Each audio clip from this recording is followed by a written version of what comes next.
Economics में tulip या गुले लाला के बारे में एक बहुत दिलचस्प टर्म इस्तेमाल होती है, ट्यूलिप मैनिया।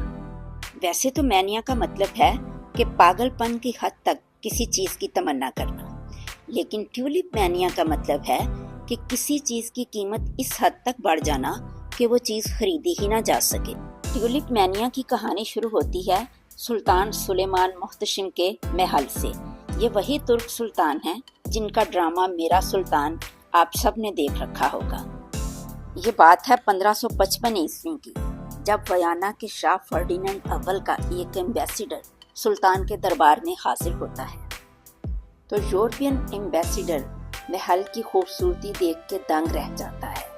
खासतौर पर महल में लगे ट्यूलिप और नरगिस के फूलों की बहुतायत देखकर वो महसूर हो जाता है और जाते वक्त ट्यूलिप के कुछ बीज जो कि बल्ब की शक्ल में होते हैं, बिल्कुल प्याज के बल्ब की शक्ल में, वो अपने हमरा ले जाता है। तुर्की में लोग इन फूलों को लाले कहते थे, लाल रंग का फूल।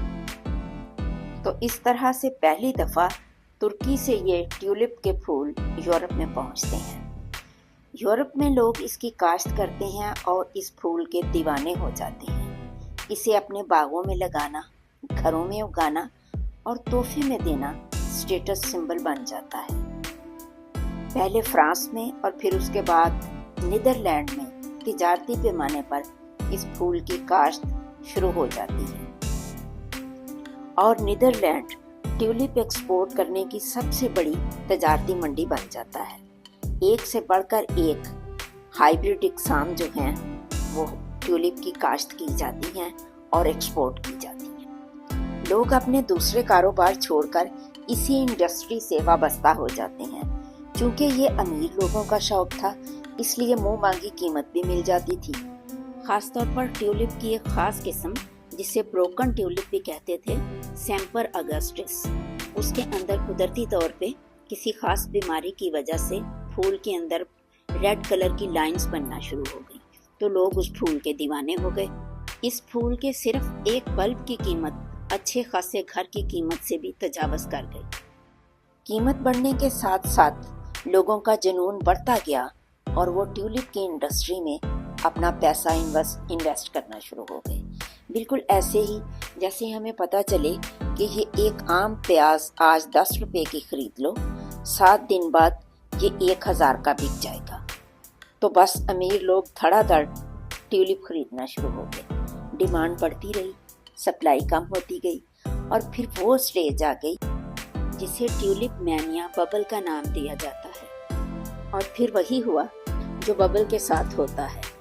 दिसंबर 1636 में इसकी कीमत बढ़ना शुरू होती है और 3 माह के अंदर अंदर अपनी आखिरी हदों को छू लेती है। फिर फरवरी की एक सुबह आती है कि चिरागों में रोशनी न रही। मार्केट में ट्यूलिप का कोई खरीदार नहीं मिलता, क्योंकि इसकी कीमत एक बहरी जहाज की कीमत के बराबर पहुंच चुकी थी और किसी में हिम्मत नहीं थी अब इसे खरीदने की। यूं हजारों लोगों का सरमाया डूब जाता है और लोग अपने हाथ में ट्यूलिप के प्याज पकड़े रह जाते हैं। तो ये थी कीमत उस गुले लाला की, जिससे हमारी उर्दू और फारसी शायरी के दीवान भरे पड़े हैं। ऐसा मुमकिन नहीं कि फितरत की रंगीनी का जिक्र आए और गुले लाला का तज़किरा ना हो। हाफिज, शिराजी और रूमी के कलाम इस फूल की खूबसूरती से भरे पड़े हैं। सिर्फ अल्लामा इकबाल के कलाम में 200 से ज्यादा मर्तबा इस फूल का जिक्र आया है। कहीं डूबते सूरज की सुर्खी को लाला की सुर्खी से तशबीह दी गई। सूरज ने जाते जाते शामे स्याह कबा को लाले के फूल मारे। कहीं शहीद के खून को लाला खूनी ने कफन कहा। कहीं लाले की शक्लो सूरत और उसके तेज रंग को चिराग से तशबीह दी गई। फिर चिरागे लाला से रोशन हुए कोहो दमन, फिर मुझको नगमों पे उकसाने लगा मुर्गे चमन।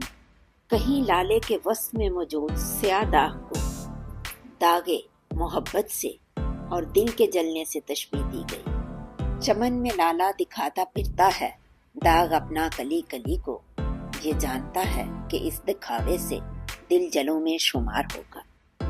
और मिर्जा गालिब ने तो महफिल ही लूट ली जब जाने वालों के बारे में ये कह दिया कि सब कहाँ कुछ लाला और गुल में नमाया हो गई, खाक में क्या सूरतें होंगी कि पिन्हा हो गई।